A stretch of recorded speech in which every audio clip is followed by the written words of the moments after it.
Tener aula llena. Estamos el día de hoy aquí convocados para la presentación de este libro. Es un libro de autoría colectiva llamado Estado y Poder Empresarial en Bolivia, Ecuador y Perú. Un estudio comparativo. Es la versión en español, existe una versión en inglés. Es un estudio recién salido del horno, una coedición muy bonita de Ediciones Plural de Bolivia, de Abya Yala de Ecuador y del Fondo Editorial de la Pontificia Universidad Católica de Perú. Un texto a cargo de John Crabtree, Durán, Francisco Durán, fallecido recientemente, un gran académico peruano, y nuestro amigo Jonas Wolf, que está aquí presente y que va a hablar del texto. Pero antes de darle la palabra a Jonas, va a haber un par de primeros comentarios para abrir la boca así de aperitivo, a cargo de Cristina y de Soledad, nuestras colegas. ¿Cuál de ustedes dos va a empezar? Cris. Bueno, entonces, antes de presentar a John, les voy a... Sole, ok. Entonces le presento primero a Soledad, para quienes no la conozcan, aunque es profesora de aquí, pero no todo mundo ha tenido clases con ella. Soledad él es profesora de la Universidad Central y de la Universidad Nacional de La Plata en Argentina. Es doctora en Ciencias Sociales, magíster en Ciencias Políticas y socióloga. Además, es investigadora del CONICET en Argentina. Les vamos a pedir a los tres que utilicen este pequeño micrófono, por favor. Entonces, adelante, Soledad. Bueno,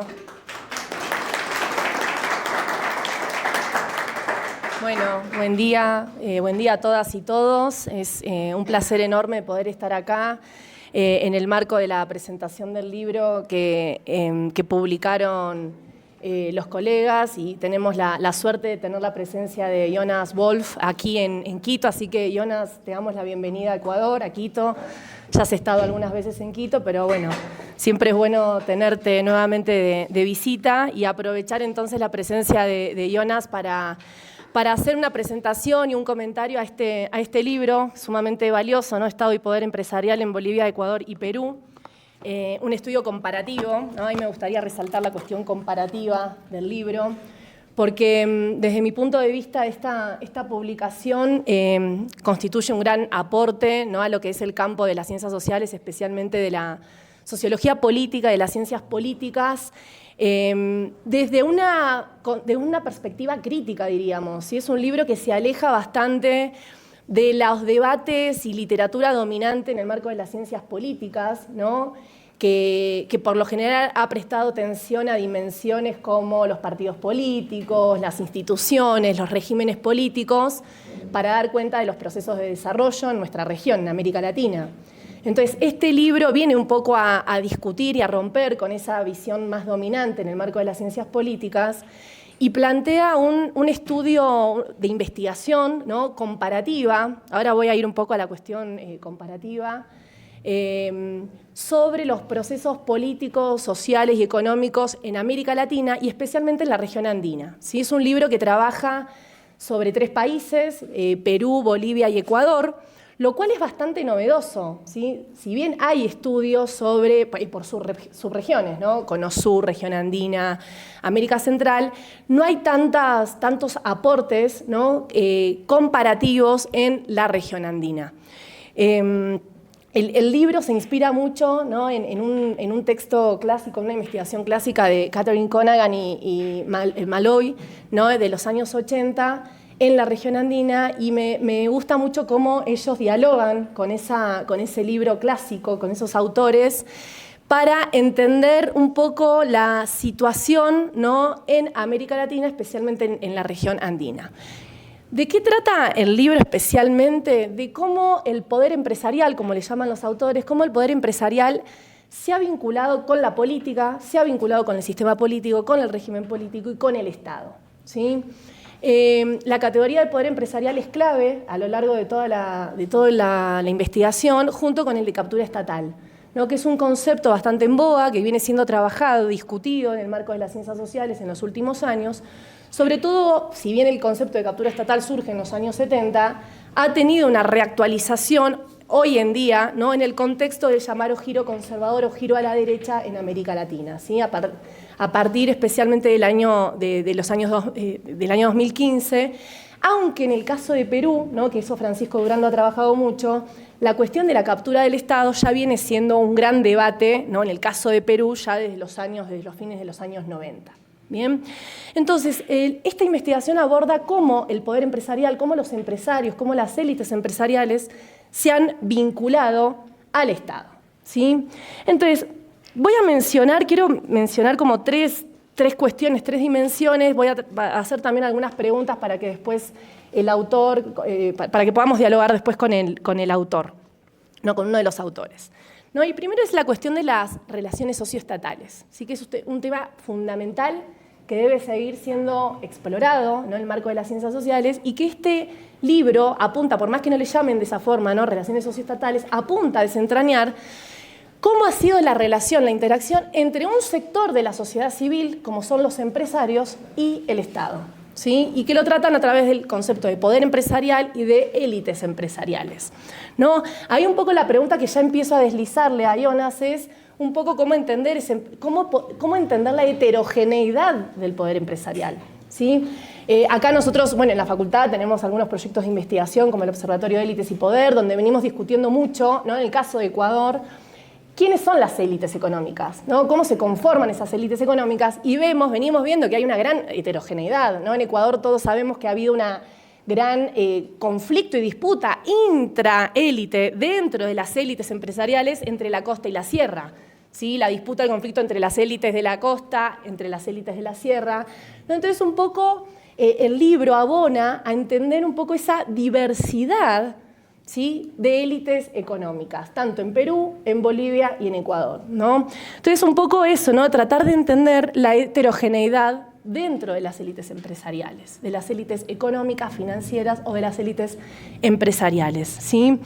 El libro aborda, ¿no? De forma comparativa y a lo largo del tiempo, ¿no? Por eso me parece clave que esa es una perspectiva comparativa y diacrónica a lo largo del tiempo, cómo las variaciones del alcance que tiene el poder empresarial para incidir en las políticas públicas, para incidir en la política, para incidir en las decisiones, han estado bastante determinadas, ¿no? Esas variaciones de acuerdo a los cambios del modelo de desarrollo, ¿sí? El modelo de desarrollo es una variable fundamental que aborda el libro, ¿no? Y para eso hacen un recorrido a lo largo del siglo XX y lo que va del siglo XXI, donde van mostrando a grandes rasgos, o podemos identificar dos grandes modelos de desarrollo, ¿no? Un modelo estadocéntrico, ¿no? Con una fuerte presencia del Estado, dirigida a redistribuir, ¿no? A generar redistribución social, a generar políticas, ¿no? Distributivas, a lastimar, a mermar el poder de las élites económicas, ¿sí? Y a generar procesos de inclusión social y de desarrollo interno, versus una matriz más mercadocéntrica, ¿sí?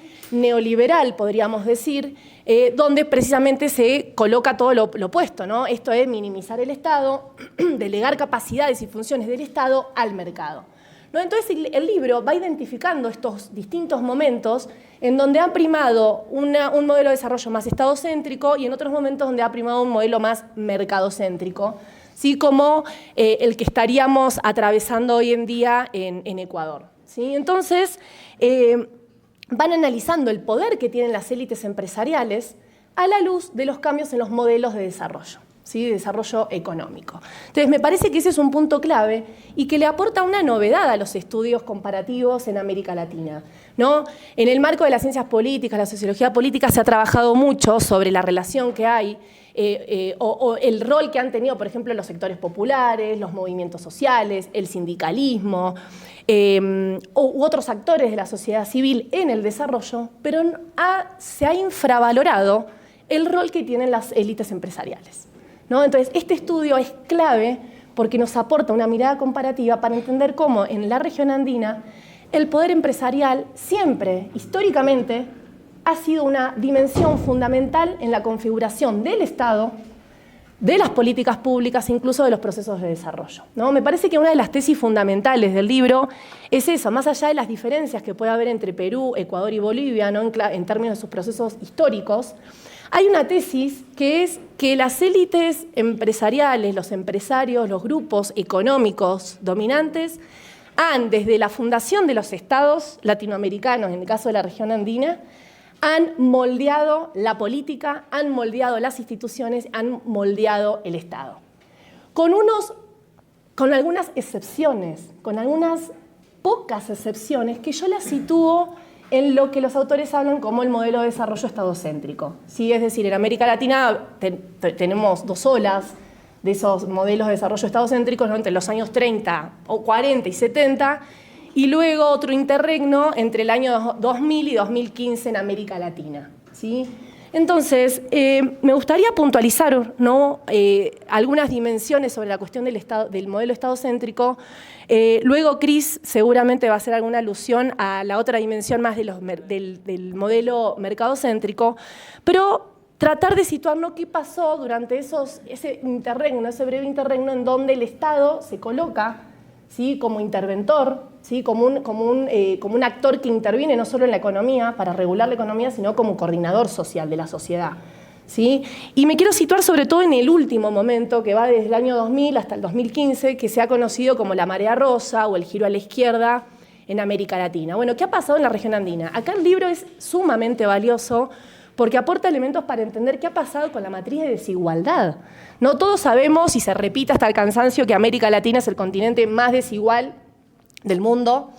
Eso ha sido así desde los años 70 aproximadamente, ¿no? Y un poco la pregunta es, ¿por qué América Latina sigue siendo el continente más desigual? Durante ese interregno de 15 años, ¿no? de giro progresista, ¿no? Es decir, de países gobernados por gobiernos progresistas, de izquierda, de centroizquierda, hay datos, y el libro aporta muchos datos, para entender que se han reducido las desigualdades, ¿sí? Los gobiernos progresistas han llevado adelante políticas redistributivas, políticas que han reducido las desigualdades históricamente estructurales en América Latina. ¿Bien?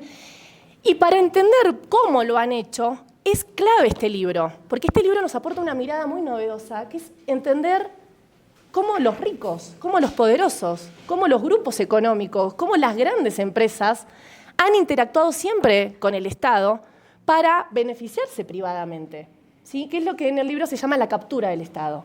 Es decir, ocupar espacios del Estado para lograr que se tomen decisiones, se lleven adelante políticas en provecho de algunos grupos concentrados, de las oligarquías. ¿Sí? Entonces vemos cómo esta mirada de estudiar a los ricos, estudiar a las grandes fortunas, es clave para entender por qué América Latina ha sido el continente más desigual.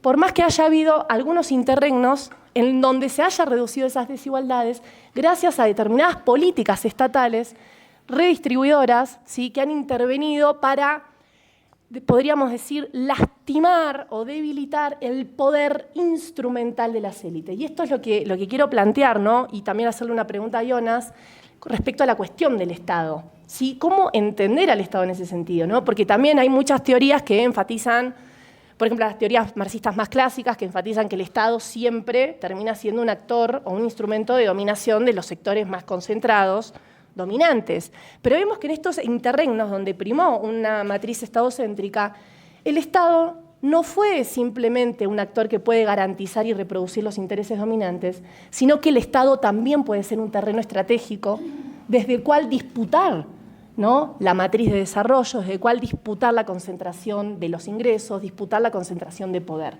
¿no? Entonces me parece que el libro aporta, ¿no? Sobre todo en los capítulos 2 y 4 del libro, vemos hallazgos sumamente novedosos para comprender eso, de cómo el Estado puede ser un terreno de disputa y un terreno desde el cual se puedan llevar adelante políticas que reduzcan las desigualdades, reduzcan la pobreza y que incluso lleven adelante políticas, por ejemplo, políticas tributarias, ¿no? Para afectar, ¿no? A ese poder concentrado de las élites económicas, ¿no? Entonces, un poco preguntarte, Jonas, ¿cómo piensan ustedes en el libro la cuestión del Estado, ¿no? Hablan mucho de captura estatal, pero quizás preguntarte, ¿no? ¿Cómo entender al Estado más allá de comprenderlo como algo que puede ser capturado, ¿sí? Que puede ser capturado siempre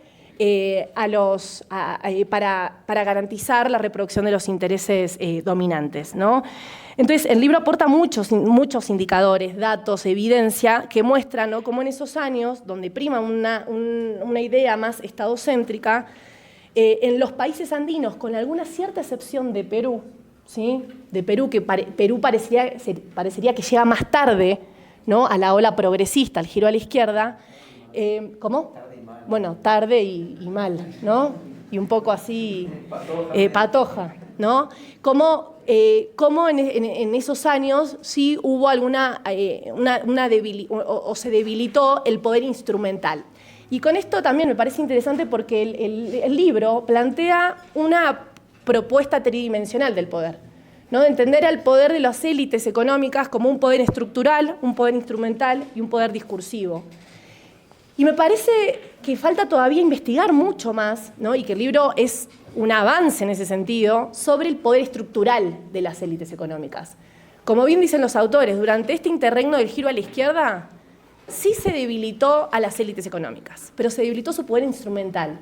Es decir, los mecanismos y estrategias que tienen políticas para incidir en el Estado. Por ejemplo, las puertas giratorias, el lobby, el financiamiento de campañas, que son todos mecanismos que históricamente han utilizado las élites para incidir en la política, ¿sí? Y se han tenido que idear otros instrumentos, como por ejemplo crear partidos políticos, que es lo que ha hecho, por ejemplo, la derecha ecuatoriana, ¿no? Crear partidos políticos que sean representantes de las élites económicas, ¿sí? Y que eso lo hemos venido viendo en Ecuador desde el año 2013, cuando surge CREO, ¿no?, el partido liderado por Guillermo Lasso, pero que después justamente las derechas van encontrando ciertos instrumentos, como la creación de partidos políticos, para incidir en la política, ¿sí?, y competir en elecciones y ganar elecciones, ¿no? Pero lo que muestran los autores es que durante ese interregno giro a la izquierda, con un modelo estadocéntrico, no se ha mermado el poder estructural, ¿sí? Y que eso me parece que también es otra pregunta que dejo acá deslizada, es entender, ¿no?, la capacidad que tienen los sectores dominantes, las élites económicas, para incidir en el Estado a partir de una estructura institucional, de una estructuración institucional a lo largo del tiempo. Incluso mencionábamos la fundación de los estados, ¿no?, la fundación de las repúblicas, y que esto está muy ligado a los modelos de desarrollo, que han sido modelos de desarrollo dependientes, subordinados al capital transnacional, ¿sí? Siempre los países latinoamericanos, y en la región andina no es la excepción, se han insertado en el mercado internacional como proveedoras de materias primas, y eso sigue siendo, digamos, una variable que condiciona precisamente a los estados y a la autonomía del Estado, que siguen, y ese es el poder estructural del cual hablan los autores, siguen dependiendo de la capacidad del capital para generar ingresos, ¿sí? Entonces, quizás esta es una pregunta, ¿no?, que invito para abrir el debate, ¿no?, de qué está pasando con el poder estructural de los sectores dominantes, ¿sí? ¿Qué pasa con el poder estructural de los sectores dominantes? Sabemos que en este interregno el poder instrumental sí se ha visto debilitado, ¿sí? Por ejemplo, en el caso de Ecuador, desde el Estado se llevó adelante todo un proceso de descorporativización, como ha sido denominado, ¿no?, esto de evitar que los intereses particulares, ¿no?, coopten el Estado, controlen áreas del Estado a su favor, ¿no? Que eso durante 2008, 2017, desde el Estado ha habido todo un dinamismo justamente para mermar esos intereses particulares dentro del Estado. Bien. Ya con esto dejo, ¿sí?, le paso la palabra a Cris y después, en todo caso, seguimos con el debate. Gracias. Muchas gracias, Sole.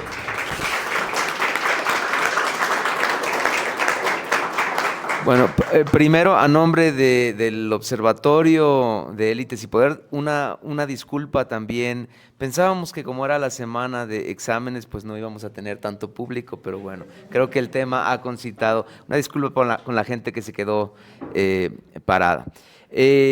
A ver, Cristina Bastidas, nuestra compañera docente de esta facultad, ella es doctora en Humanidades por la Universidad de Ámsterdam.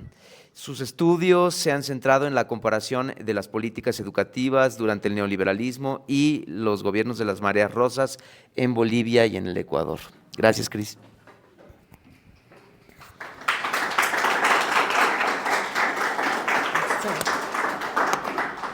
Si lo pongo ahí está bien. Ya.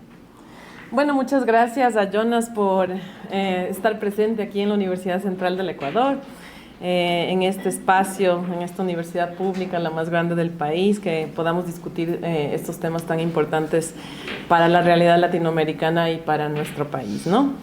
Bueno, yo con Soledad nos dividimos un poco el libro para que ella pueda comentar cómo las élites empresariales de alguna forma limitaban su poder instrumental, estructural en los proyectos de estadocéntricos. Y yo, en cambio, voy a hacer más una lectura sobre cómo estas élites se posicionan dentro de los ciclos neoliberales y el retorno a las derechas que hoy mismo vivimos en países como el nuestro, ¿no es cierto? Bueno, el libro hace alusión a cómo el proyecto neoliberal surge de la mano con el retorno a la democracia en estos países, es decir, con el proyecto democrático, ¿no? En lo que yo llamo una doble transición, que es una forma de acercarnos a estas transiciones democráticas, es una forma más bien de cuestionar el paradigma dominante de transición democrática que existió en las ciencias políticas a inicios de los 90, ¿no es cierto? Y de entender que además de transitar a las nuevas democracias, estos países transitaron sobre todo también a una consolidación del proyecto neoliberal, ¿no es cierto? Las nacientes democracias nacen paralizadas con las severas limitaciones económicas impuestas por la crisis de la deuda. A principios de los años 90, el neoliberalismo era apenas un proyecto incipiente en la región. El texto de Wolf, Kadri y Durant nos detalla el desarrollo de este proyecto en cada país. De forma similar, el proyecto neoliberal se desarrolla con estructuras empresariales ligadas a capitales financieros, ¿no es cierto?, internacionales, que ejercieron varios tipos de poder, tanto en lo que se refiere al control de los recursos, la dependencia de los estados a la inversión privada, el enorme endeudamiento externo de las economías latinoamericanas y, por tanto, como consecuencia de ese endeudamiento externo, la capacidad de las élites empresariales de detener la producción y las inversiones en el país, ¿no es cierto? También lo hicieron a través de lo que los autores denominan el poder instrumental o la capacidad de las élites para ejercer influencia a través del cabildeo, las donaciones a campañas políticas, como ya lo dijo Soledad, para ejercer influencia, digamos, por las puertas giratorias, ¿no es cierto?, que son movimientos de ingreso y retorno de actores empresariales en el Estado, ¿no es cierto? Entran al Estado, generan políticas públicas y vuelven a los sectores empresariales, ¿no es cierto? Y no menos importante, sobre todo yo diría en este nuevo ciclo, la capacidad de moldear la percepción pública, el desarrollo de think tanks y consultoras que producen y promocionan ideas y narrativas que favorezcan sus intereses o poder discursivo. En Perú, el neoliberalismo en los 90 fue adoptado de manera radical bajo el gobierno de Alberto Fujimori. Las reformas estructurales incluyeron la privatización masiva de empresas estatales y la apertura al capital extranjero. Esto fortaleció el poder estructural de las élites empresariales, quienes ahora podían influir más directamente en la política económica debido a su control sobre sectores claves como la minería y las finanzas. El poder empresarial se consolidó en parte debido a la debilidad institucional del Estado peruano y la fragmentación de los partidos políticos que tuvieron lugar en el gobierno clientelar y poco institucional y antipartidista de Fujimori. Si algo sorprende del caso peruano es que, a pesar de ser uno de los más afectados por la doctrina del shock, el aumento de las desigualdades y la pobreza, el neoliberalismo en este caso tuvo menos resistencia y fue capaz de producir una narrativa llena de bondades que calzó en la población. En Bolivia, en cambio, el poder empresarial se expandió especialmente en los sectores de hidrocarburos y minería bajo el gobierno de González Sánchez de Lozada y los gobiernos posteriores. La inclusión a través de políticas focalizadas, bonos y transferencias fue una de las formas en las que el proyecto neoliberal quiso aumentar su gobernabilidad. e intentó generar cierta estabilidad macroeconómica con fondos de la USAID y agencias de cooperación internacional. En este caso, a diferencia del caso peruano, las empresas permanecieron más fragmentadas y con menor capacidad de influir de forma dominante en la política. Además, la influencia empresarial se vio limitada por movimientos sociales, fuertes protestas como la guerra del agua en el 2000 y la guerra del gas en el 2003. Los sectores populares no pudieron ser destruidos. El neoliberalismo impuso una transformación en ellos que los llevó a tener incluso una fuerza más radical de resistencia. A pesar de las reformas neoliberales, las empresas enfrentaron resistencia por parte de grupos indígenas, sindicatos, movimientos sociales, lo que limitó la extensión de sus intereses económicos y empresariales en el país. En Ecuador, en cambio, se experimentó un proceso neoliberal menos pronunciado que en Perú, pero también de alguna forma menos contestado y resistido que en Bolivia. La presidencia de León Febres Cordero fue lo más cerca que estuvo el país a tener un gobierno liderado por las empresas privadas, pero también hubo pasos importantes para la liberación comercial bajo el gobierno de Borja y una liberación financiera en Sixto Durán Ballén. Las élites nacionales, que fueron un actor central en el proyecto estadocéntrico, apoyaron la transición hacia un modelo neoliberal porque esto les producía algunos beneficios. Ojo que en los 70 nosotros tuvimos un modelo estadocéntrico del que Soledad nos ha hablado, que tuvo un fuerte, digamos, un actor fundamental fueron las empresas nacionales en ese modelo estadocéntrico. Entonces, el libro nos cuenta cómo fue la transición de las empresas nacionales de este modelo estadocéntrico que de alguna forma les generó protecciones en los años 70 hacia un modelo neoliberal y cómo fueron transitando. Aunque las élites empresariales lograron aumentar su poder instrumental a través de la privatización y la desregulación de ciertos sectores económicos, no hubo en el caso de Ecuador un acuerdo consolidado y dominante al proyecto neoliberal.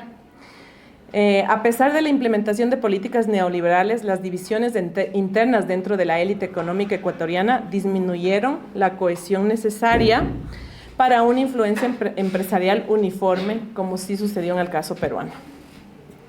Además, a esto se unen las interrupciones presidenciales, las crisis institucionales en los 90, junto a las divisiones de la élite en el poder político, que impidieron también una conciliación, digamos, más avanzada o total del proyecto neoliberal, ¿no es cierto?, en Ecuador. Y luego un poco les voy a contar cuál es la perspectiva de los autores con el renacimiento de este poder empresarial después de la marea rosa, ¿no es cierto? Yo lo considero como un pequeño paréntesis en la historia de este país y en la historia del poder empresarial en este país. El resurgimiento del poder empresarial en la región andina, tras el declive del boom de las materias primas, que proporcionó un crecimiento económico significativo hasta el 2014, digamos, en parte este reaparecimiento de las nuevas derechas y de los grupos empresariales en el poder y en la cooptación del Estado es fruto de la crisis de las commodities, pero también desde los autores, fruto de algunos huecos, diríamos, que deja la marea rosa, ¿no es cierto? Los gobiernos de la marea rosa tuvieron que caminar en una cuerda floja entre la búsqueda de un programa transformador, por un lado, y los desafíos que les impusieron con cada vez más fuerza las clases empresariales dominantes, ¿no es cierto? En el retorno a estas derechas, un sistema de lawfare y persecución judicial, junto a la disminución de apoyo electoral en un contexto de crisis de las commodities, fueron factores que dieron paso al paulatino retorno al poder empresarial. Si esta es una nueva derecha o una derecha que retorna el poder neoliberal, tras el pequeño paréntesis de la marea rosa, resulta una de las preguntas fundamentales que los autores quieren responder en este texto. ¿Es una nueva derecha? ¿Son nuevos grupos empresariales? ¿Se han transformado o son las viejas derechas que trataron de consolidar el proyecto neoliberal con el retorno a las democracias de estos países? La región experimenta el aparecimiento de viejos actores empresariales ligados al neoliberalismo, pero también una transformación de los mismos y la agregación de nuevos actores que no estuvieron presentes en la primera fase neoliberal. En el caso de Brasil, por ejemplo, es ejemplificador que el nuevo guión propuesto por estas nuevas derechas está inspirado más en los principios autoritarios, como sucede en muchos países de la región, más que en los principios de liberación económica y proyecto democrático. En Perú, la caída de los precios de las materias primas impactó severamente en la economía, lo que llevó a un incremento en la influencia empresarial en la política. Las empresas presionaron por un entorno más favorable para inversión privada, promoviendo reformas y empujando reformas que facilitarían la actividad empresarial. La estabilidad macroeconómica del país se proporcionó en un entorno de reafirmación del poder estructural de las élites empresariales, especialmente en sectores como la minería. En Bolivia, después del boom de las materias primas, se experimenta un resurgimiento parcial del poder empresarial.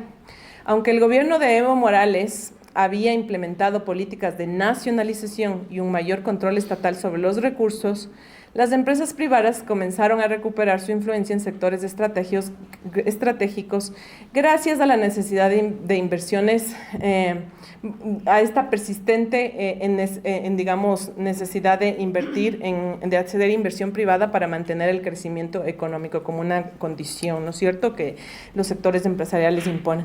Sin embargo, la presencia estatal en Bolivia sigue siendo significativa y la contestación desde el Estado, digamos, hacia el poder empresarial, lo que sigue limitando en este caso el poder estructural absoluto de las empresas.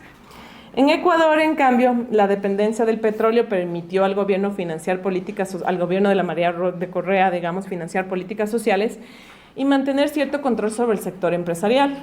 No obstante, tras el boom de las materias primas, el país enfrentó desafíos fiscales que obligaron a una serie de medidas, ¿no es cierto?, que además fueron contestadas en protestas en donde las clases medias urbanas se articularon con los intereses de la clase empresarial, como la protesta en contra de los impuestos al patrimonio. El gobierno de Correa tuvo que frenar su proyecto y el traspaso del poder de Correa a Moreno para el país resultó en el éxito electoral, pero fatal en términos de limitar el poder empresarial. Las élites empresariales aprovecharon esta coyuntura para reforzar su poder instrumental y discursivo, el lawfare, la persecución. La victoria de Lasso, sin embargo, demuestra, según los autores, límites en la consolidación del poder empresarial. No es un proyecto electoralmente masivo, electoralmente hegemónico. Desde la perspectiva de los autores, eso podemos discutir aquí. El libro de Kavdry Durán y Jonas Wolf, aquí presente, me recordó lo que nuestro gran escritor ecuatoriano Agustín Cueva nos dijo ya hace medio siglo. El desarrollo del capitalismo en América Latina tiene una condición específica. Lejos de ser un sistema de libre competencia, es un sistema que se alimenta de unas élites semifeudales, alimentadas de estructuras verticales de producción. Es una élite que, pese a su acaudalada crítica a las estructuras del Estado, cooptan el Estado y se dan la mano con el poder global financiero para facilitar su reproducción, ¿no es cierto?, y la entrada de los intereses más feroces exteriores a las economías cada vez más endeudadas y dependientes en América Latina. La pregunta aquí es si el poder empresarial en América Latina, en esta fase del capitalismo financiero postindustrial, difiere del resto del mundo, especialmente cuando vemos que Occidente se parece cada vez más a la desigual a Latinoamérica. Semi-esclavista que estudió Cueva para definir la especificidad del capitalismo en nuestra región. El capitalismo postindustrial financiero impone esta realidad perpetua en América Latina cada vez más a escala global. El lobby de las empresas privadas en los congresos en el mundo, la cooptación de los estados nacionales, ya no son solo amenazas en nuestra región. Las respuestas estatales, la segunda pregunta un poco que yo me hago es si las respuestas estatales nacionales podrían contestar este poder estructural, instrumental, discursivo que han alcanzado los sectores económicos en un capitalismo global. Bueno, solo un libro como como la profundidad y extensión que alcanza este texto de casi 400 hojas nos permite entender con un detalle tan significativo los mecanismos que tienen las élites empresariales para perpetuar su poder, transformarse, reconstituirse y siempre tener la habilidad de cooptar el Estado.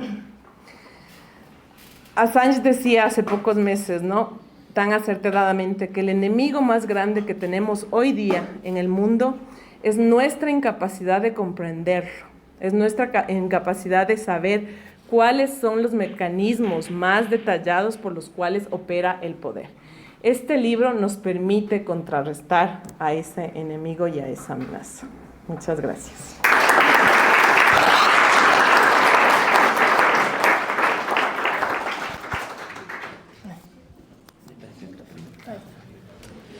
Cris, muchas gracias.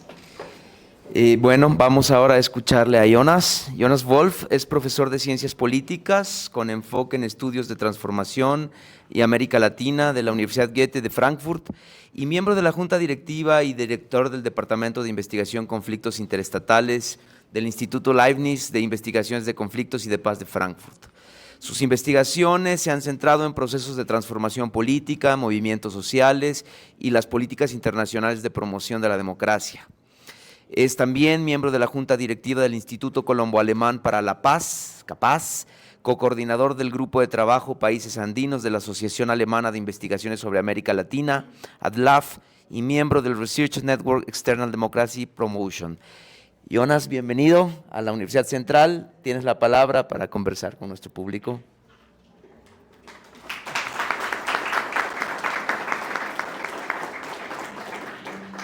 Bueno, muchísimas gracias, Miguel, por la presentación y en general a Soledad y el grupo por esta invitación.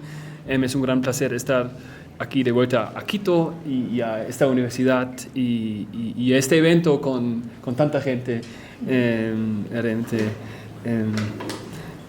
excepcional, ¿no? Muchísimas gracias también por estos dos comentarios ya bien ricos, ¿no? Entonces ya tengo muchas notas, pero también la idea era que brevemente presento también una idea general del libro, aunque lo puedo hacer realmente de manera muy breve porque ya escucharon mucho, ¿no? sobre las ideas claves y ya también muchos argumentos empíricos. Entonces voy a muy brevemente decir un par de palabras generales y después más hacer comentarios en respuesta a los temas, las preguntas que ya están sobre la mesa. Bueno, el punto de partida, como ya lo mencionó Soledad, de este libro es una observación que no es nada nueva, ¿no? Que es que vivimos en sociedades muy desiguales. También en Europa, pero aún más aquí en América Latina y en la región andina en particular, y estas desigualdades tienen muchas dimensiones que lo conocemos, pero una dimensión clave es la económica. Y desigualdad económica dramática implica que en las sociedades tenemos un grupo bien reducido de individuos, de familias, de redes con sus empresas, con sus grupos económicos que controlan una buena parte de la economía, al menos de la economía formal. Y este poder, que a primera vista es económico, ¿no?, de controlar parte de la economía, no queda en lo económico, ¿no?, sino se traduce también al campo político, ¿no? Entonces, influencia, control económico se traduce a influencia política, y eso es básicamente el tema, que es algo que también sabemos, pero como también lo mencionó Soledad, no suele haber muchísimos estudios que realmente tratan de analizar, entender esta, si se quiere, traducción del poder económico a la arena política. Obviamente hay estudios, claro. También en los años crecientes ha habido un creciente interés en este tema en América Latina en particular. Sin embargo, todavía los estudios que existen muchas veces tienen un enfoque o en países individuales, ¿no? Hay una importante trayectoria de estudios en el caso del Ecuador también, de estudios, mapeos de las élites económicas, etc. También en los otros países, pero raras veces hay estudios comparativos. Y si hay estudios comparativos, suelen tener un enfoque bien específico, no sé, en entender reformas tributarias o en entender diferentes patrones de organización de las élites empresariales. Entonces, la idea nuestra en este libro ha sido tener una mirada más amplia y comparativa, ¿no? Sobre el rol político de estas élites empresariales en los 3 países que ya se mencionó, y analizar cómo estas élites, utilizando su poder empresarial, y este concepto, voy a decir un par de palabras más también, cómo las élites empresariales se mueven en contextos de disputas sobre el régimen político, sobre el modelo de desarrollo, cómo influyen en estas disputas y cómo se adaptan continuamente a esos cambios políticos y económicos. Ya se mencionó varias veces este concepto que es clave para este libro del poder empresarial, pero tal vez muy brevemente por las y los que no conocen este debate, definir, digamos, esas 3 dimensiones de poder empresarial que utilizamos, que es el poder estructural, que ya se mencionó, el poder instrumental y el poder discursivo. El poder estructural básicamente es el reflejo político del poder económico, ¿no? Es porque esta élite empresarial controla buena parte de la economía.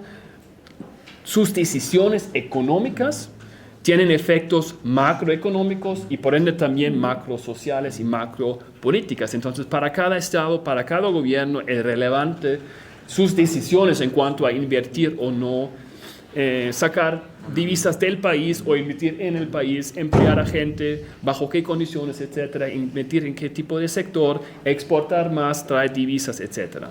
Entonces, incluso sin ninguna acción por parte de las élites tienen una influencia, porque el gobierno siempre va a prestar atención a las potenciales reacciones de las élites económicas a sus decisiones políticas, ¿no? Este argumento estructural, ¿no? El poder instrumental después es el poder más netamente político, ¿no? Que ya escuchamos bastante, ¿no? Y eso se basa en las capacidades también privilegiadas de las élites empresariales de organizarse, de utilizar los recursos económicos que tienen, pero también los recursos cognitivos, su acceso a la élite social, a la élite política, para incidir en la toma de decisiones, en el debate político, a través de partidos afines, a través de la presencia en los gobiernos de figuras claves del empresariado, a través del lobbying, el financiamiento de campañas, hasta la corrupción. Y tercera dimensión que a veces no se olvida, pero es la dimensión que tal vez es más difícil de estudiar empíricamente, pero al mismo tiempo nos parece muy importante, que es el poder discursivo, que es el poder de no solo directamente influir en decisiones políticas, sino una manera más indirecta de incidir en el debate público, de promover ideas narrativas proempresariales, de construir o contribuir a la construcción de discursos hegemónicos. Obviamente los medios privados juegan un rol importante aquí, pero no solo, se mencionaron los think tanks, los expertos tecnocráticos, ¿no? Etcétera, etcétera, economistas afines a esas agendas, ¿no? Y entonces la idea general es que estas 3 dimensiones son claves, son analíticamente distintos, ¿no? Se puede analizar en patrones que pueden caracterizarse por más poder estructural y menos instrumental, o al revés, pero también hay procesos muy importantes de interacción entre estas dimensiones. Bueno, punto adicional conceptual, esta captura del Estado que también se mencionó. También solo brevemente para aclarar, porque a veces en el debate hay una tendencia en algunos estudios, de muy rápidamente detectar una captura del Estado, ¿no? Bueno, hay un presidente Lazo que pertenece, obviamente, a la élite empresarial. Bueno, entonces vemos captura del Estado, no es eso. O ya sabemos que hay, digamos, influencia de las élites, entonces captura del Estado. Nuestra idea, la propuesta en el libro también es de distinguir la lógica de poder empresarial y la captura del Estado, en el sentido de que el poder empresarial hay mucha variación, pero siempre en todos los contextos capitalistas eso va a implicar un poder, una influencia privilegiada de las élites económicas, ¿no? Al menos por el hecho del poder estructural, que ya de por sí siempre va a estar aquí. Entonces, poder empresarial siempre hay y influencia privilegiada también siempre hay. La captura del Estado es una situación mucho más particular. Y eso es una situación donde esta influencia privilegiada se vuelve una suerte de control efectivo, que es algo distinto, ¿no? Y no necesariamente solo porque hay un presidente que es empresario, él tiene control efectivo de todo el Estado o de las políticas económicas, ¿no? Puede ser, pero es una cuestión más empírica. Y como ya escuchamos, nuestro análisis indica que en el caso de Perú sí, y eso ha sido el trabajo de Francisco Durán de ya muchos años, ya sí había en un contexto muy específico y una trayectoria muy específica una suerte de captura del Estado en un sentido más amplio, mientras que en los casos de Bolivia y Ecuador, donde sí observamos esta influencia privilegiada, ¿no? A través del poder empresarial, no observamos esa captura en ese sentido más amplio, sí observamos lo que llamamos islas de captura, es decir, sí vemos que en ciertas instituciones, ciertos consejos, ciertas partes del Estado puede haber una captura, ¿no? en cierto momento, pero no una configuración general de control efectivo, ¿no? Sigue siendo mucho más un campo de disputa entre diferentes fuerzas. Bueno, eso digamos, de esta manera más global en lo que tiene que ver con el concepto general. Ahora, si me permiten un par de ideas y respuestas y comentarios que tratan, no necesariamente, contestar, pero seguir un poco esa discusión que ya empezamos.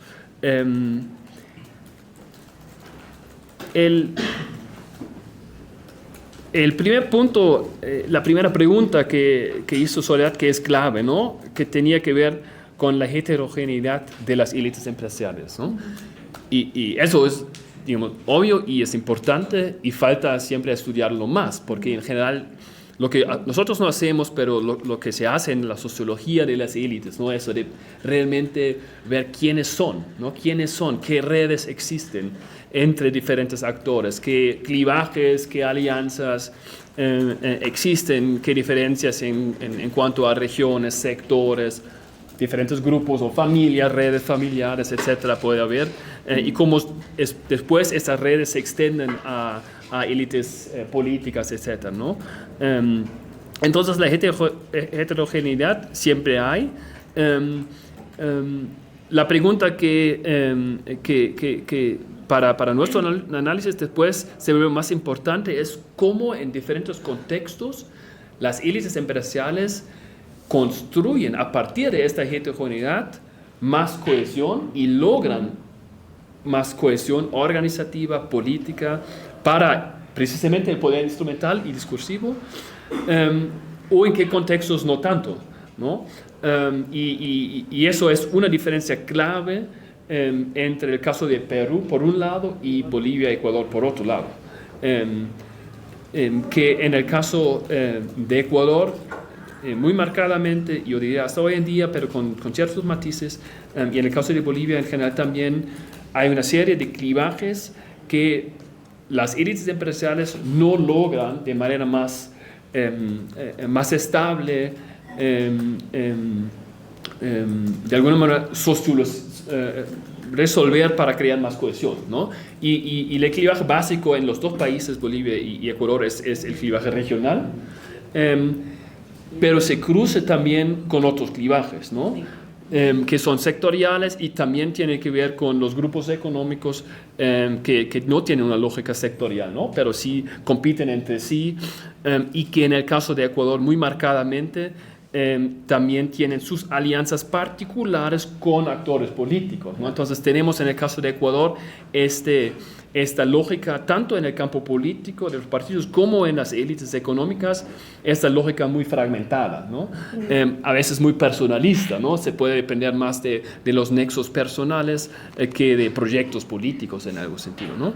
Entonces se fortalece mutuamente esta fragmentación de las élites empresariales y de las élites políticas, para decirlo así, mientras que en el caso de Perú,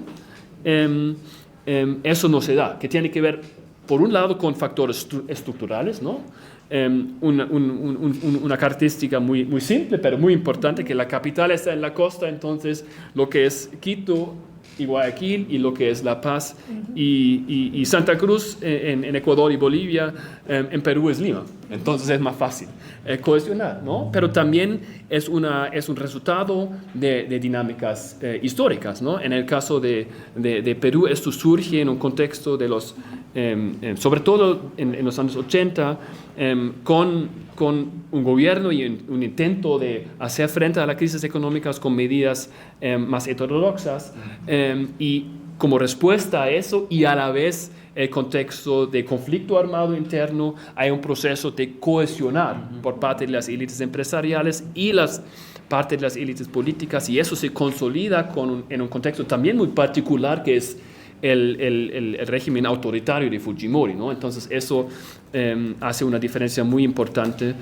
que básicamente el resultado de eso es una configuración bien consolidada de las élites empresariales, organizado con una organización con FIEP capaz de hablar con voz sola para las élites empresariales, y todo eso no existe ni en Ecuador ni en Bolivia. Y explica, en parte al menos, algunas de estas trayectorias de divergencia entre estos países. Otro punto muy importante que mencionó Soledad es esta idea del Estado y también la autonomía relativa, y eso tiene que ver también con el poder estructural, ¿no?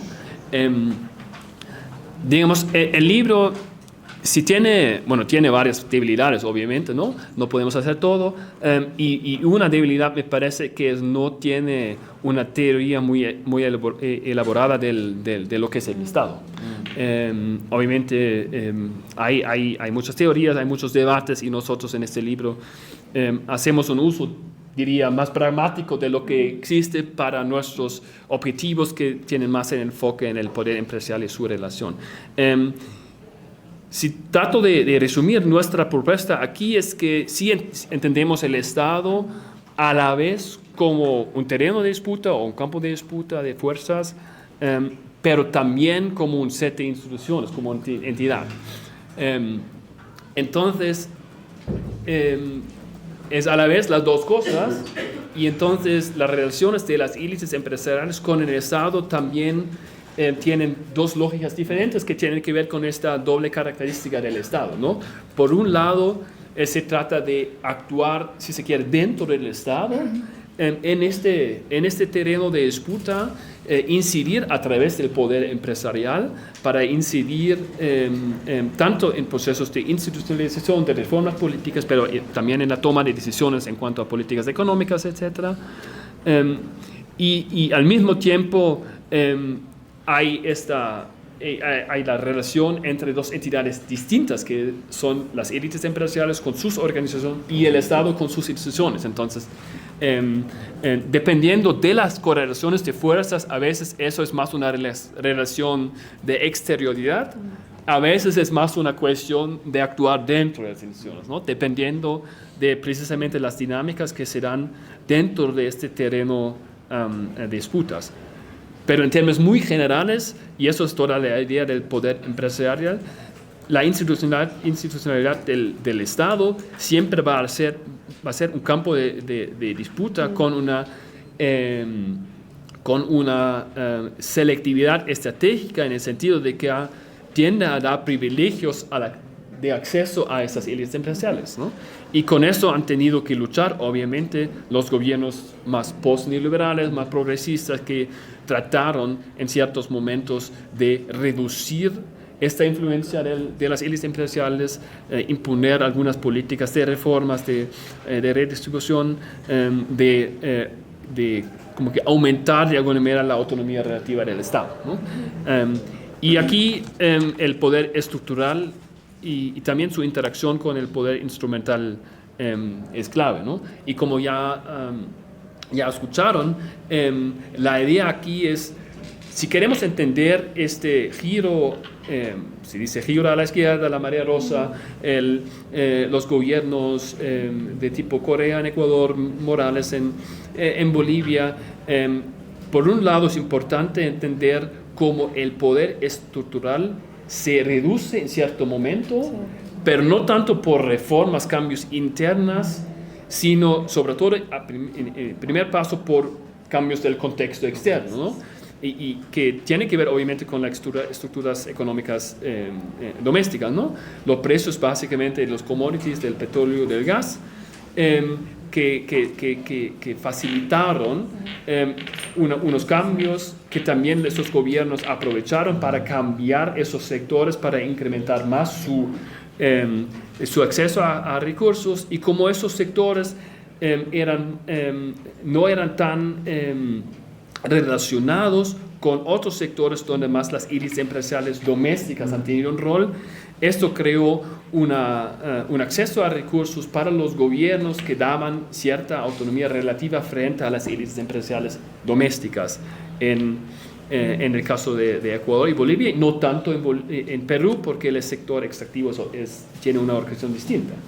Es más minero, tiene una lógica muy distinta también.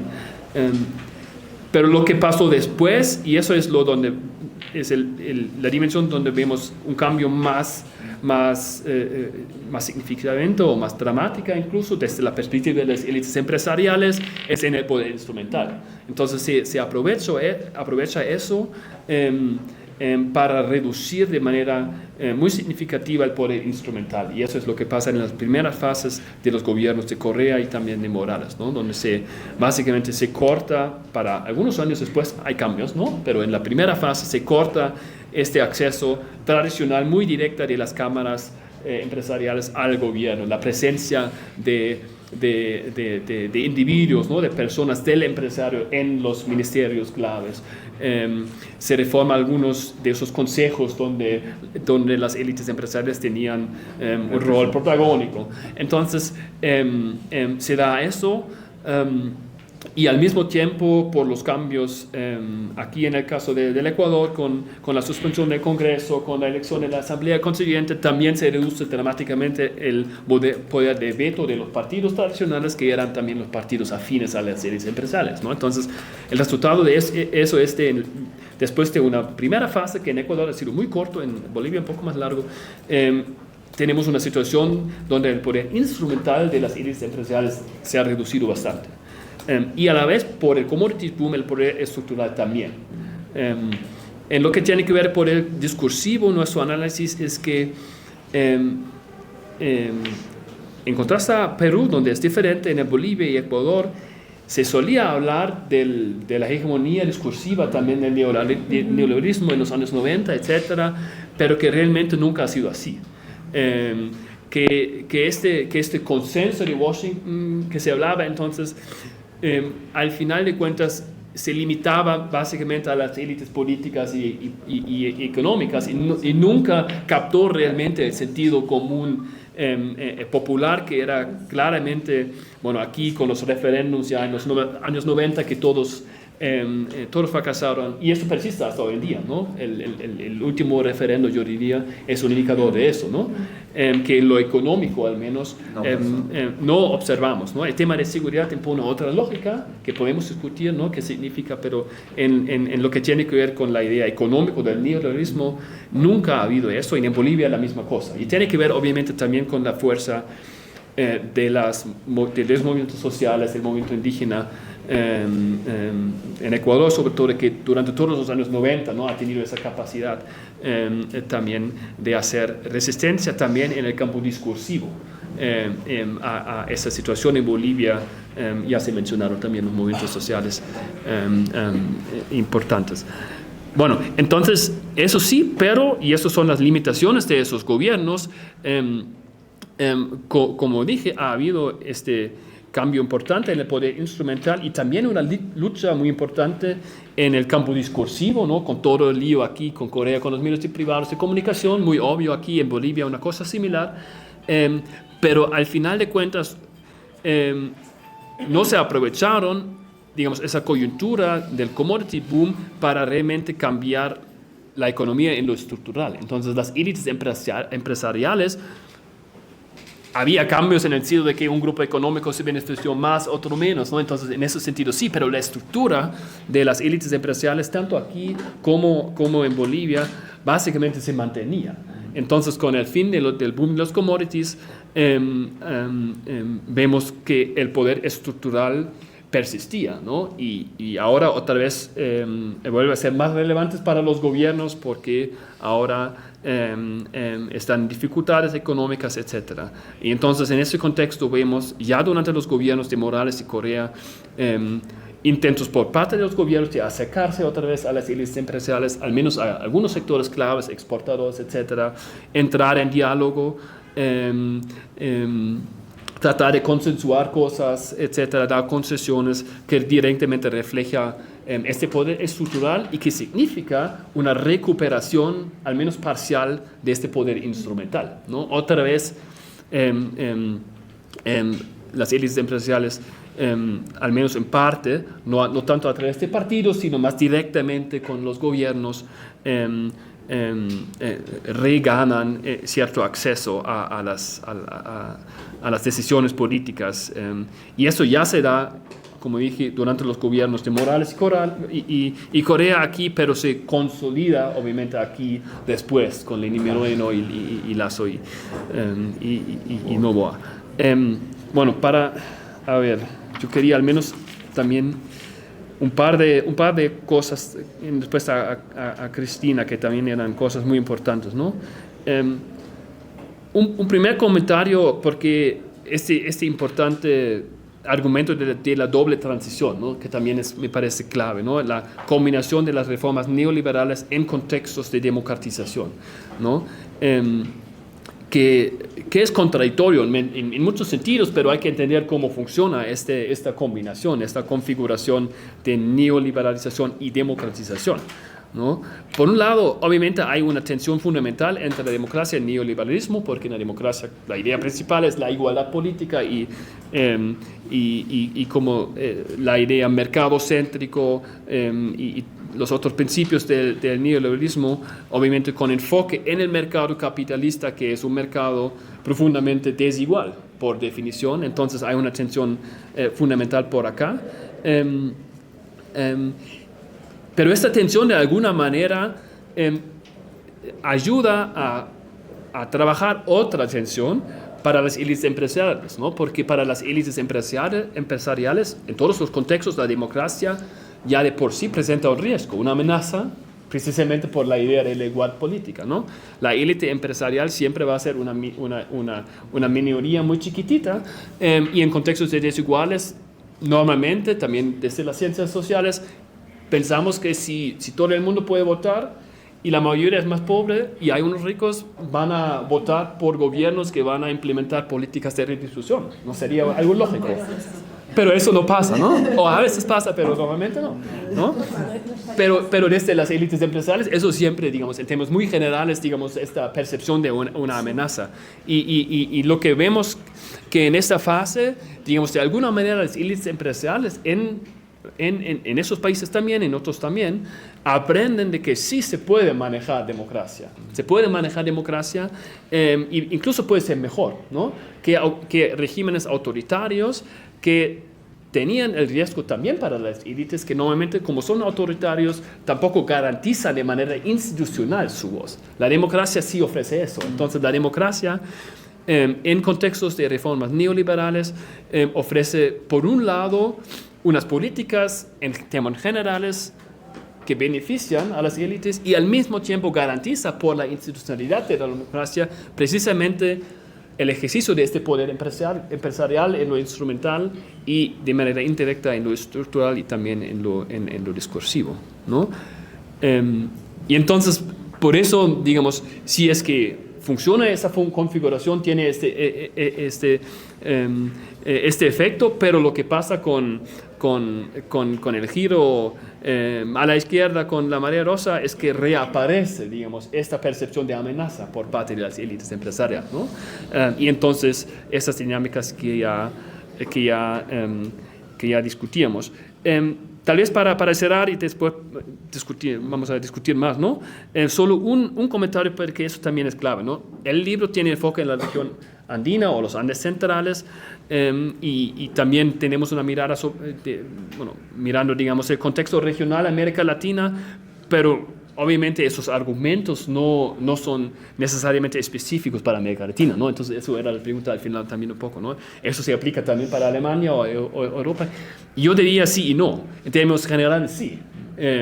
Y la idea obviamente y hay estudios, ¿no? También que trabajan con ese concepto de poder empresarial y están analizando otros países, otras regiones, pero sí, y de eso falta realmente, al menos yo no conozco mucho comparaciones que después comparan también las regiones, los patrones, ¿no?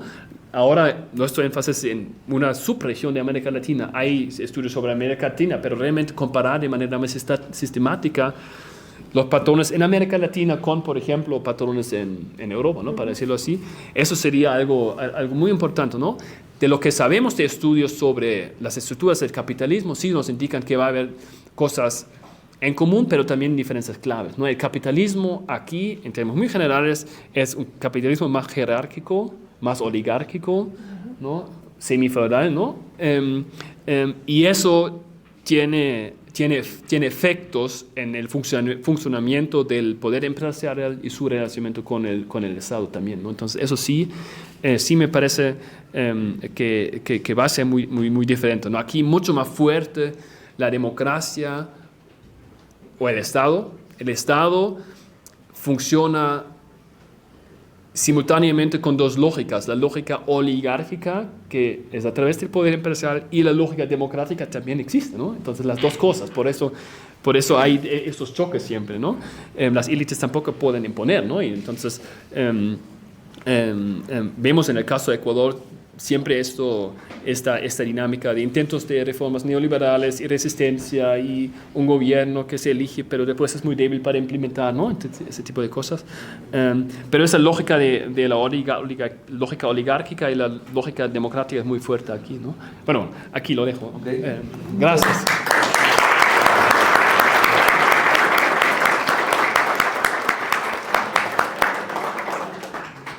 Jonas, muchas gracias por tus reflexiones. Antes de darle la palabra al público, solo recordar que la presentación de este libro ha sido organizada por el observatorio, un observatorio que están haciendo recién este año sobre élites y poder, del cual son parte tanto Cristina como Soledad y Henry también. Muchas gracias por tu presencia, querido Henry.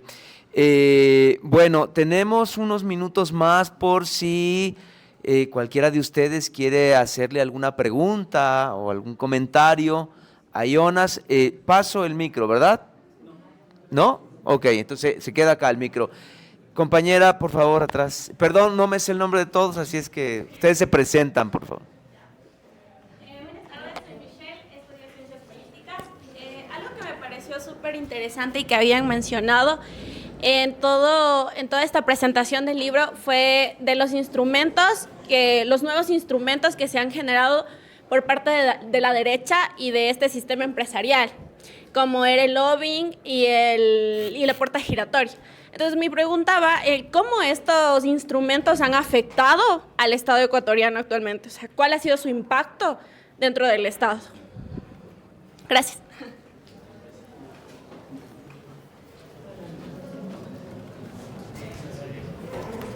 ¿Alguien más? Sí.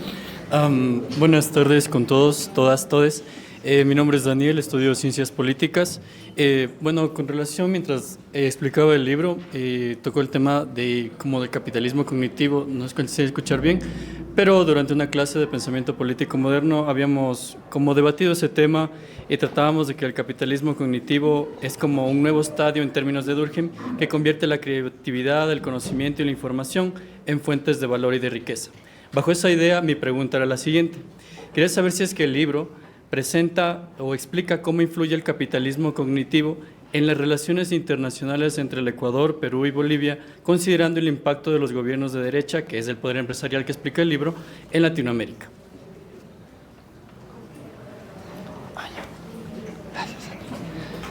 Muy buenas tardes con todas y todos. Soy Teo Tandazo, estudiante del 5º semestre de Ciencia Política. Gracias de antemano al grupo de élites que ha organizado este evento, por supuesto.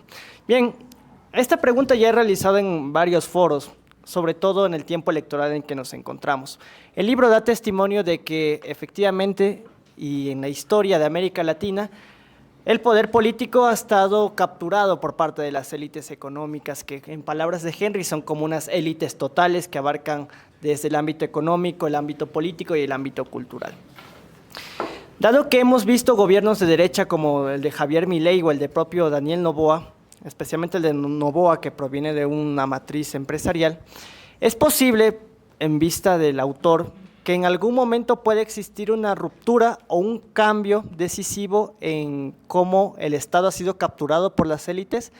De pronto podrá surgir una nueva marea rosa en las siguientes décadas en América Latina. ¿Cuál es la perspectiva del autor frente a estas interrogantes? Gracias.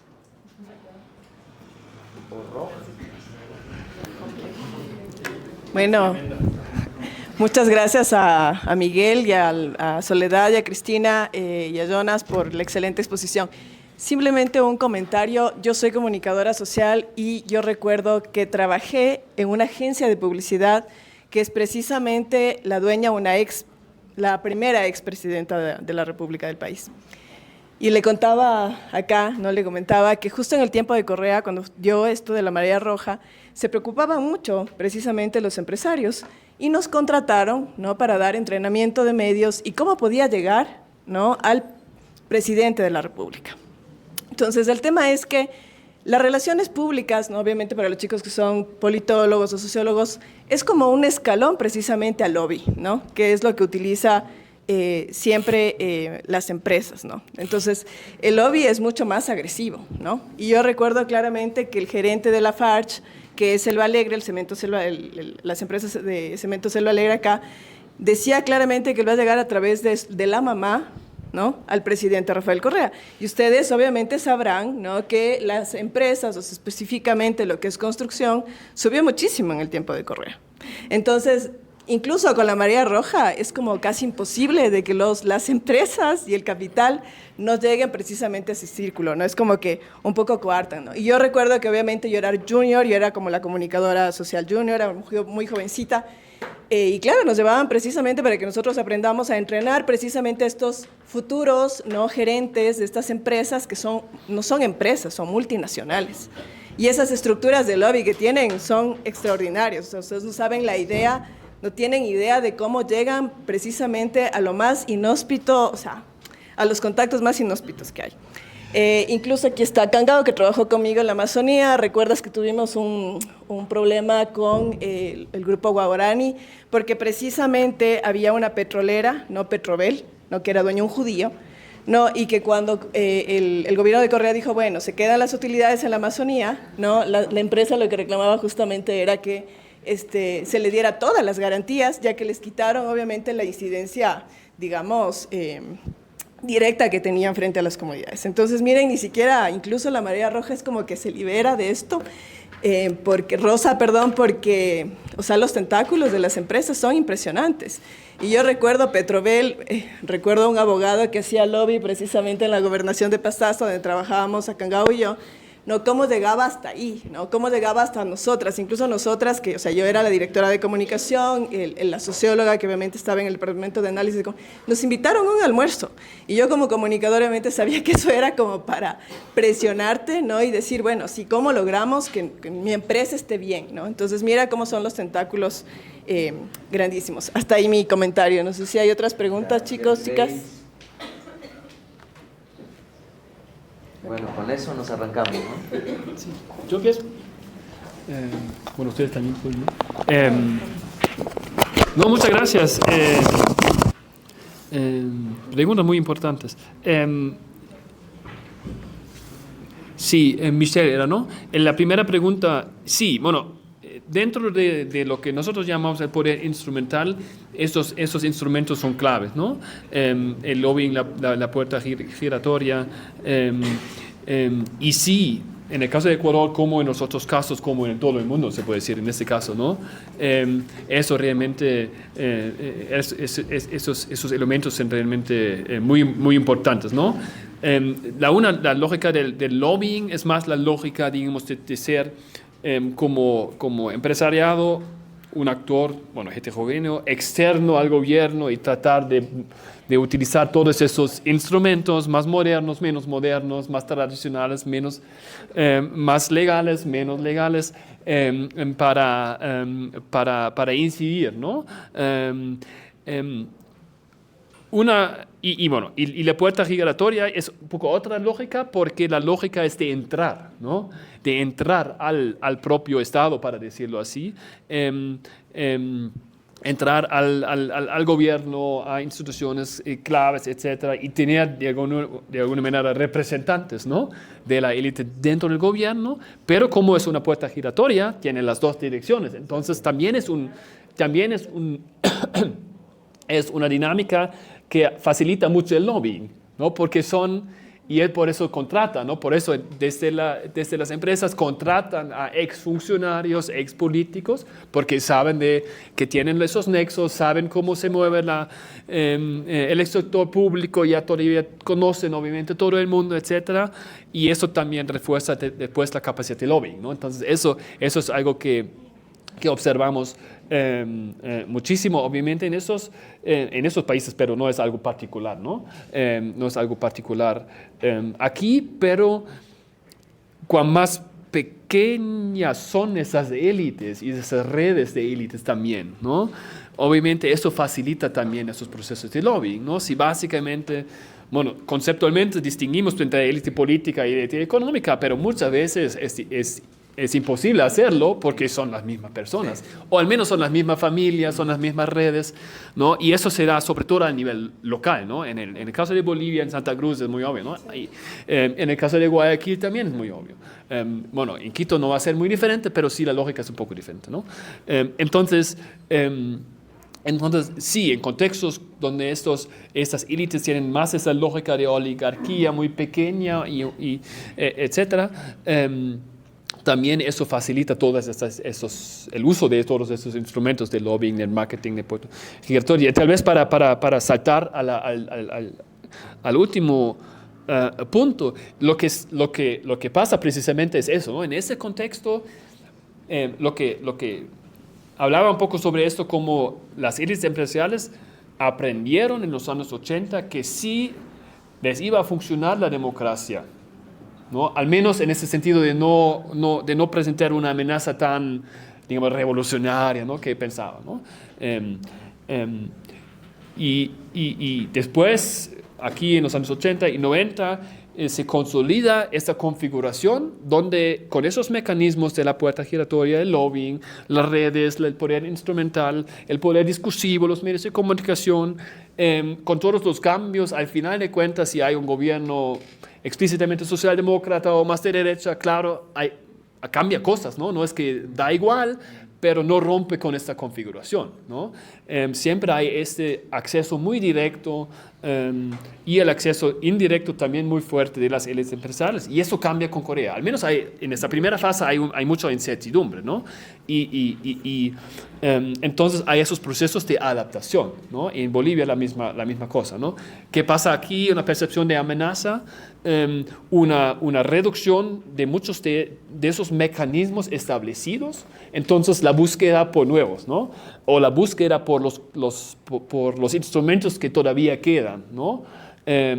Y sí, eso observamos, ¿no? Los procesos de adaptación por parte de las élites empresariales, y una cosa que pasa aquí en el Ecuador, según nuestro análisis, digamos, hay una cierta diferencia entre el gobierno de Corea y Morales, que el gobierno de Corea de como si nunca presentó una amenaza tan global a la élite empresarial, porque nunca tenía una agenda así explícitamente anti-empresarial y una agenda clara de reformas estructurales que en lo económico que iban a amenazar, digamos, de manera más estructural a estas élites, ¿no? En el caso de Bolivia es un poco diferente, sobre todo por el tema de la reforma, la revolución agraria, ¿no? Que presentó, sí, una amenaza muy, muy seria para un núcleo muy importante de la élite empresarial en Santa Cruz, sobre todo. Y eso Pero también... tampoco avanzaron tanto, ¿no? No, pero en la primera fase eso era el riesgo, ¿no? En la primera fase no se sabía, obviamente, qué iba a pasar.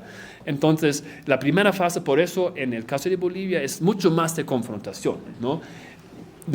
También aquí había, obviamente, oposición y etcétera, ¿no? Resistencia, pero en el caso de Bolivia había la movilización muy fuerte de movimientos regionales, sobre todo en Santa Cruz, pero en toda la región de las tierras bajas, donde las élites empresariales con sus aliados y redes jugaron un rol importante realmente a través de movilización, protesta, incluso violencia, tratar de bloquear este proceso, ¿no? La reforma constitucional, etcétera, y con éxito, ¿no?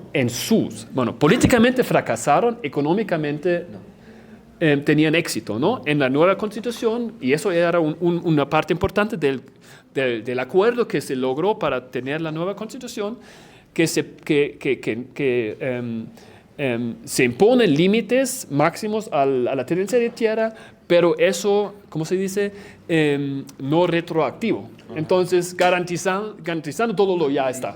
Entonces, como una garantía de que todo lo que existe en términos de tenencia de tierra no se va a tocar, ¿no? Entonces, la reforma agraria que sí había y que sí en la primera fase ha sido relevante en Bolivia, pero básicamente estaba distribuyendo tierras fiscales, ¿no? Y entonces no había...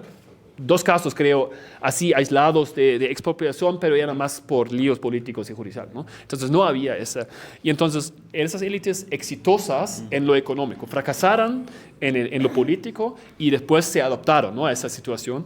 Y en el caso de Corea eso nunca se da. Entonces en el caso de Corea, el conflicto con la élite empresarial, básicamente yo diría tiene dos patrones generales, ¿no? El primero es en esa lógica de descorporalización, una política frente a las cámaras, ¿no? de bloquear el acceso de las cámaras al gobierno, a estos mecanismos de interlocución, y una confrontación más específica contra sectores específicos, el sector mediático financiero y después actores, grupos económicos particulares que tenían un rol más explícitamente político, ¿no? Mientras que con otros grupos... Y el tema eso de no había. impuestos no atravesó también Sí. la confrontación. No, pues claro, sí.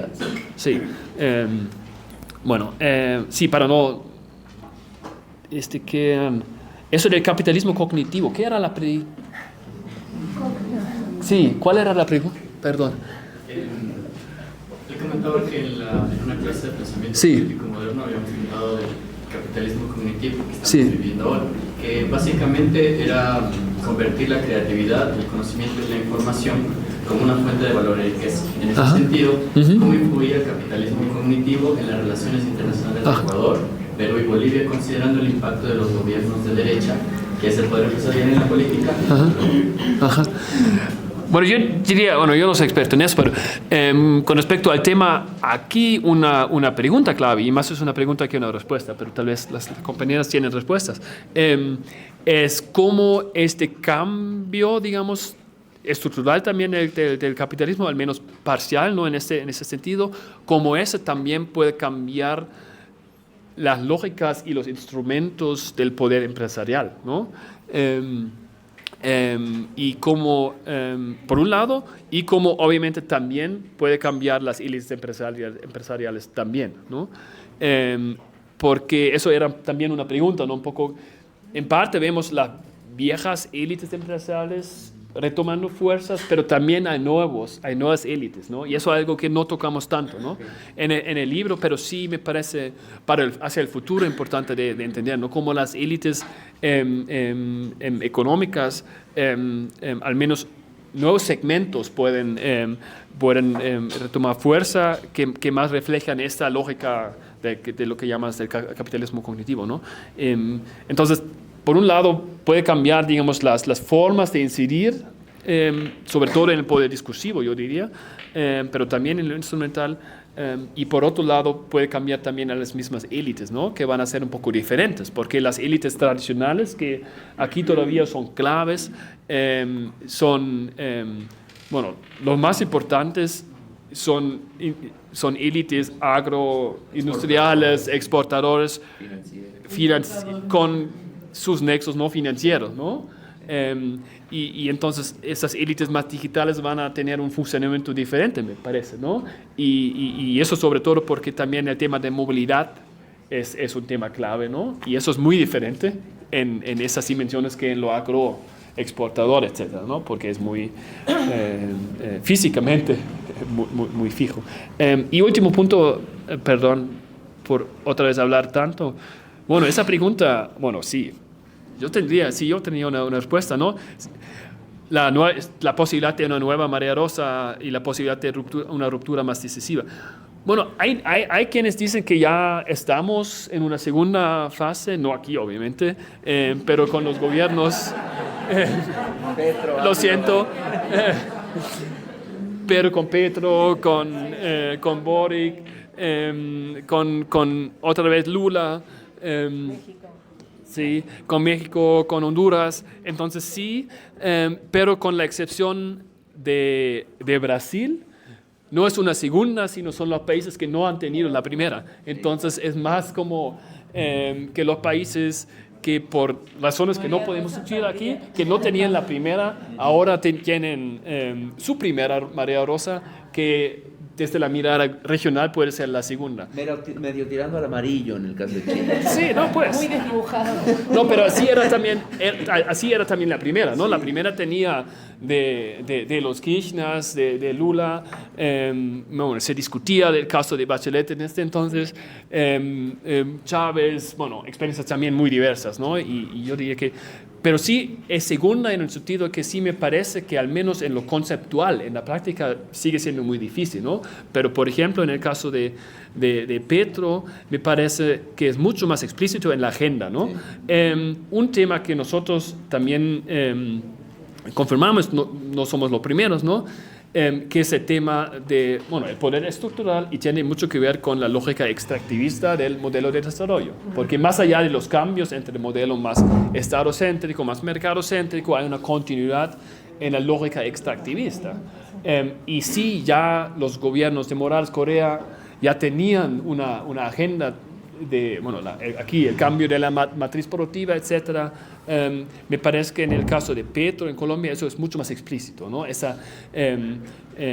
Pero también lo decimos, eso, la respuesta no es muy optimista, ¿no? También observamos que incluso tener eso muy claro tampoco significa que los cambios van a ser fáciles, ¿no? Para nada. Pero yo diría que sí, lo que hay que ver, y hay debates muy interesantes al respecto, es qué está pasando con los cambios también del capitalismo y en cuanto al sistema de energía, etcétera, ¿no?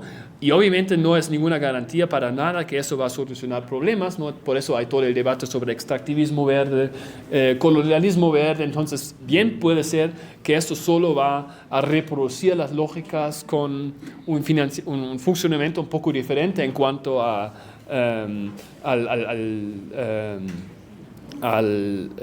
tema, bueno, con descarbonización gradual tal vez, ¿no? Pero sin cambiar esas estructuras. Pero también me parece que puede ofrecer una oportunidad para un nuevo intento, ¿no? De digamos, sí, romper, salir, al menos gradualmente, de esas cosas. El problema, digamos, político, y eso, obviamente, por un lado es un tema estructural, un problema económico estructural, y tiene que ver con algo que no discutimos tanto en el libro, también con obviamente, todo eso se da en un contexto internacional y global, ¿no? No solo son países con sus lógicas, ¿no? Sí, bueno, yo tal vez lo dejo aquí. No, gracias, Jonas. Sí, yo quería...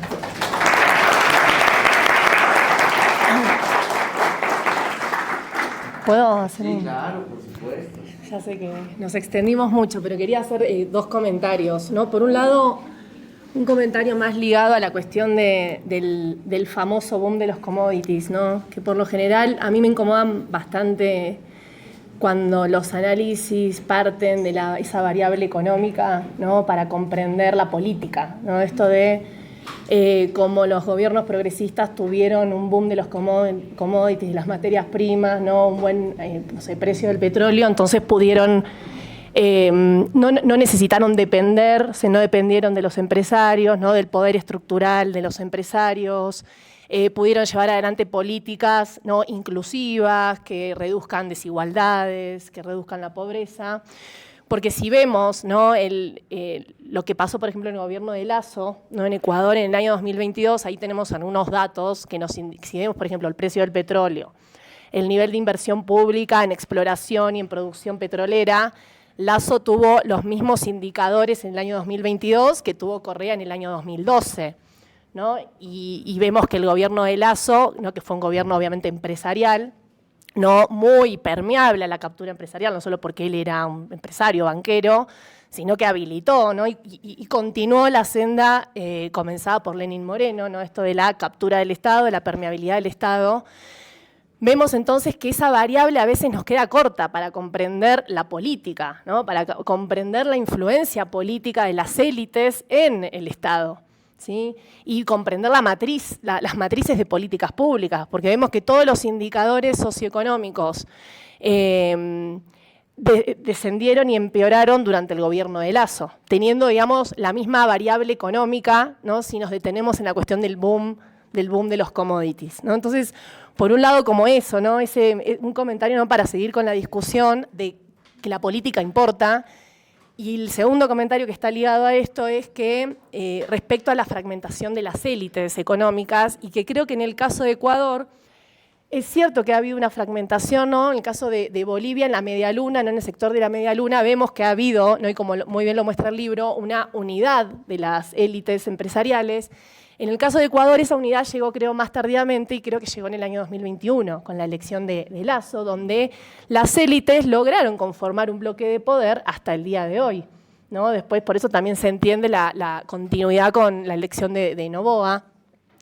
Y vemos que, yo creo que, y por eso digo que la política importa, ¿no? No solo las variables económicas ligadas a los modelos de desarrollo, porque en Ecuador esa unidad de las élites que se logra en el año 2000, podríamos pensar 2021, ¿no? en torno a la elección de Lasso, se da en un marco, ¿no? De un avance, digamos, del anticorreísmo como instrumento político, ¿no?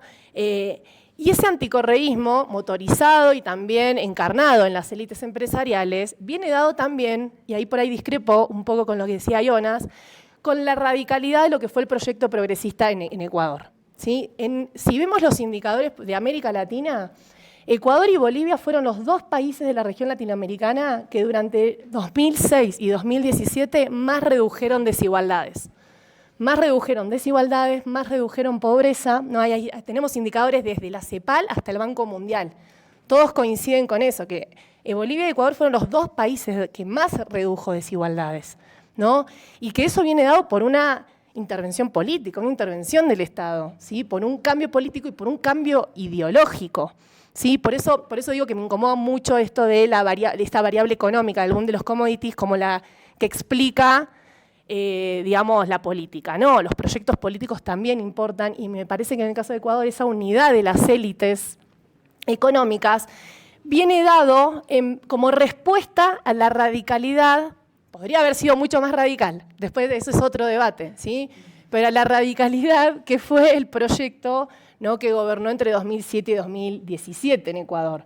Lo mismo que en el caso de Bolivia, y que esto está también muy ligado, ¿no? A esa resistencia de las élites empresariales para impedir por cualquier vía democrática y no democrática que vuelva el tan mentado populismo a Ecuador, ¿no? Entonces, me parece que también discutir un poco más la dimensión más político-ideológica para comprender esa unidad de las élites y la capacidad que tienen de seguir incidiendo dentro del Estado.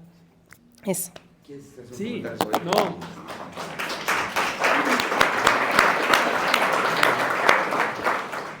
No, punto clave, ¿no? Tres ideas al respecto, ¿no? El primer punto sí, ¿no? El boom de los commodities no explica todo, ¿no? Y eso en la comparación es obvia porque Perú también tenía el boom de commodities, ¿no?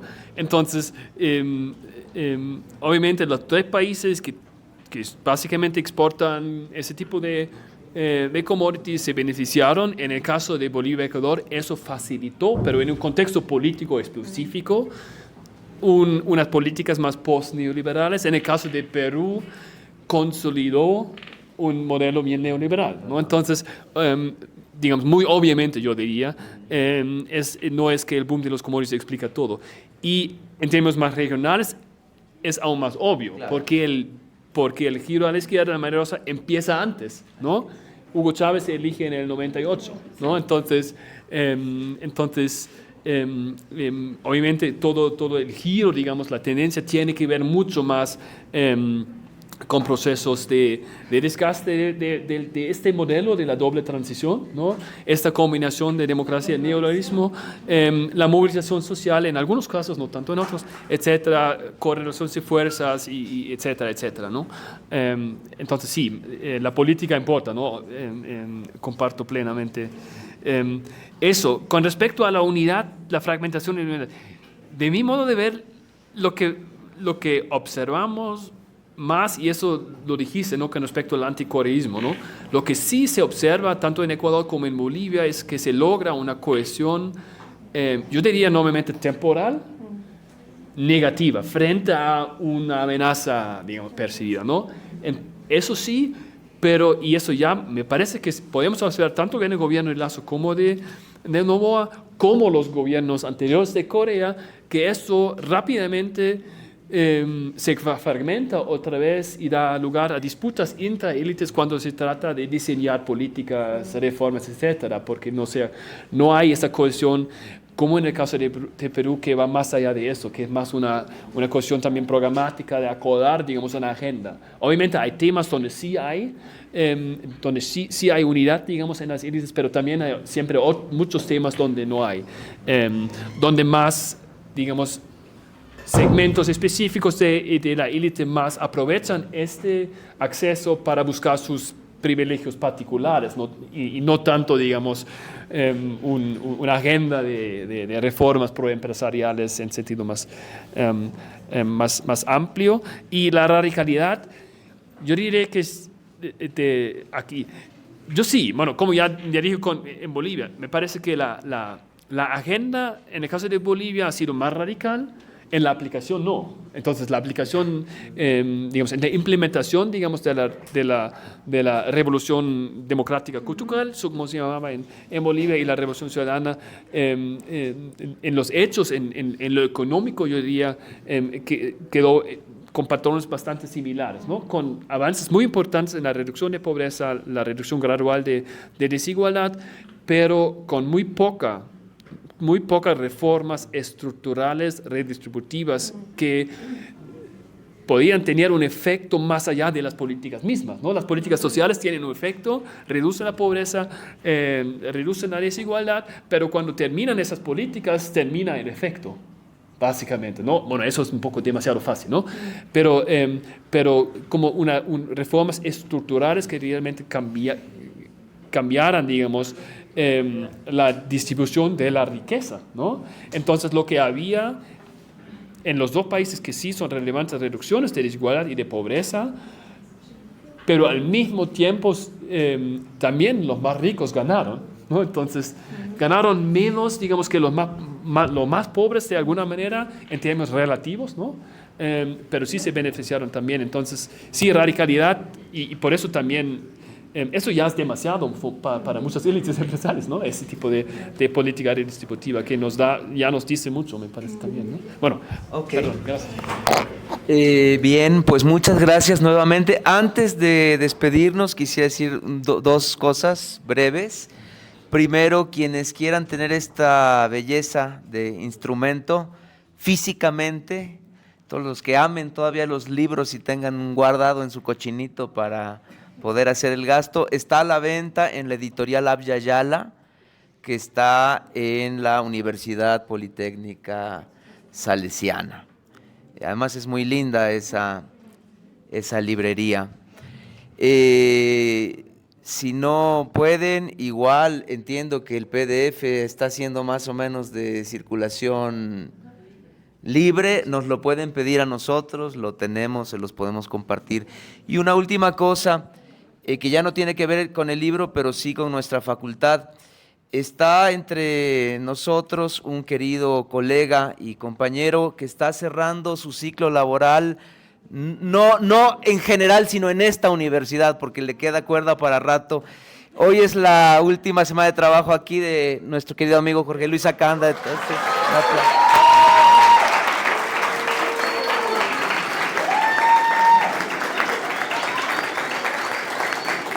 Bueno, todavía vienen los supletorios, creo. Bueno, en todo caso, probablemente ya no te van a ver, tú no los vas a ver. Gracias, Jorge, por ser tan buen colega.